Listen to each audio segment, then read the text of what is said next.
when doing product development and doing your concept selection, that's a critical part of a project. It's really locking in a lot of costs and locking in a lot of risks. So how do you best do that? I think one of the things that's really important is not picking too early. In the Toyota product development system, they talk about set-based design. And in set-based design, you're basically pulling forward a few concepts forward, and you're either doing some bench testing, a little bit of detailed analysis, at least in high-risk areas, but you're carrying them as far as you can, and then there's a decision point where you now need to down select.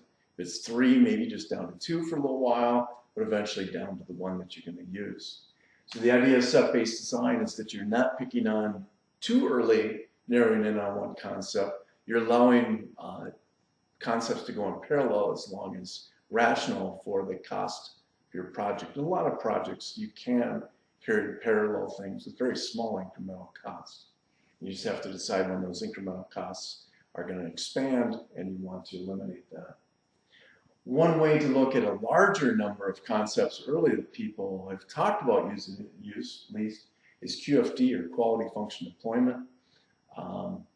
QFD conceptually makes some sense, where you look at a broad range of options, look at a range of requirements, do a whole lot of math and evaluation to get to a selection. I think if you do that, it's still best to get into a set-based approach where you do a lot more detailed work. Just on a few, go forward with them. The challenge with QFD is there's so many knobs you can play that people do manipulate it. That's the word I was avoiding using early in this video. There's a lot of questions in QFD usage. Is there numbers games, things going on in the background, or even if not, are there things that just they're sensitive to a different setting of a given value or importance value? And a way to work around that is something called the Pew concept selection technique.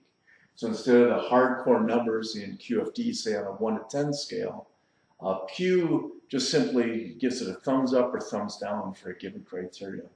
So you can look again at a large range of conceptual options or conceptual approaches, but then with a few key requirements, give them a thumbs up, thumbs down, just to see at a super high level very quickly, very limited in analytical work, to decide which few to go forward with, and then which leads back to set-based design.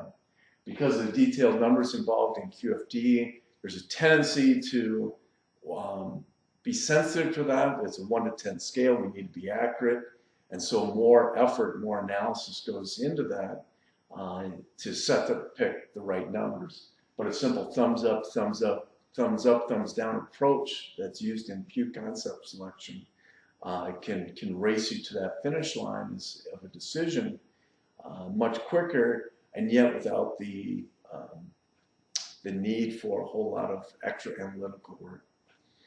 If you're looking at how to make good concept selection, use that strategy early in your product development, give us a call at Prairie Solutions. We've helped many companies through this process.